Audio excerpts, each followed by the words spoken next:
TTD చరిత్రలోనే అతిపెద్ద అవినీతి జరిగిందని తిరుక్షేత్రాల సాధనా సమితి ఆరోపించింది.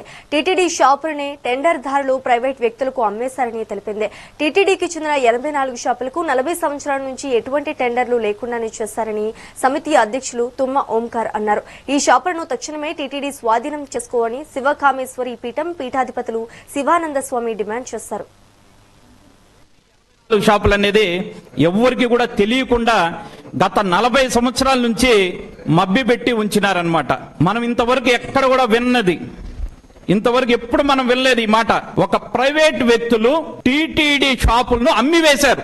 ఇది మేము చెప్పింది కాదండి, రికార్డు ప్రకారం టీటీడీ బోర్డు రెజల్యూషన్ లోనే ఈ మాట చెప్పడం జరిగింది.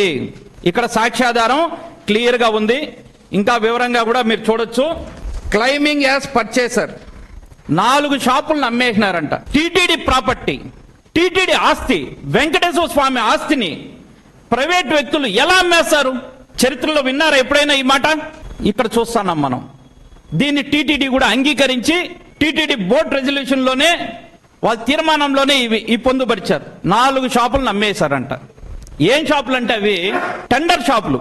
టెండర్ షాపులను ఎవరైనా అమ్మేస్తారా? ఇంతకు మించి దౌర్భాగ్య పరిస్థితి ఉంటుందా? మరొకటి ఉండదు. మరి అదే విధంగా మీరు చూసినట్లయితే claiming as legal heir, TTD tender షాపులకి వారసులు అంట. ఎంతమంది? 26 మంది వారసులు ఉన్నారంట. ఇది ఒక ఆశ్చర్యకరమైన విషయం. ఎండోమెంట్ రూల్స్ కి వ్యతిరేకంగా, టీటీడీ నిబంధనలకు వ్యతిరేకంగా పనిచేస్తున్నా కూడా ఈ రోజు మీరు స్పందించడం లేదు. మేము అడుగుతా ఉన్నామయ్యా అధికారులారా, అదే గనక మీ యొక్క ఇంటిని ఎవరైనా అమ్మివేయాలని చూసినా, మీ యొక్క ఆస్తుల వ్యవహారంలో ఇటువంటి స్కామ్ జరిగితే మీరు చూస్తూ ఊరుకుంటారా?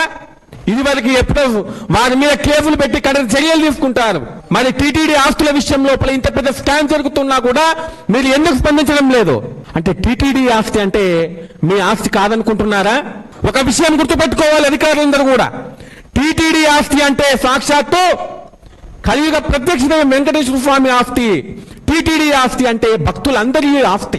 అసలు ఏంటి 84 షాపులు అనేది ఎవరికి కూడా తెలియకుండా గత 40 సంవత్సరాల నుంచి మబ్బి పెట్టి ఉంచినారనమాట. మనం ఇంతవరకు ఎక్కడ కూడా విన్నది, ఇంతవరకు ఎప్పుడు మనం వెళ్ళలేదు ఈ మాట. ఒక ప్రైవేట్ వ్యక్తులు టీటీడీ షాపులను అమ్మివేశారు.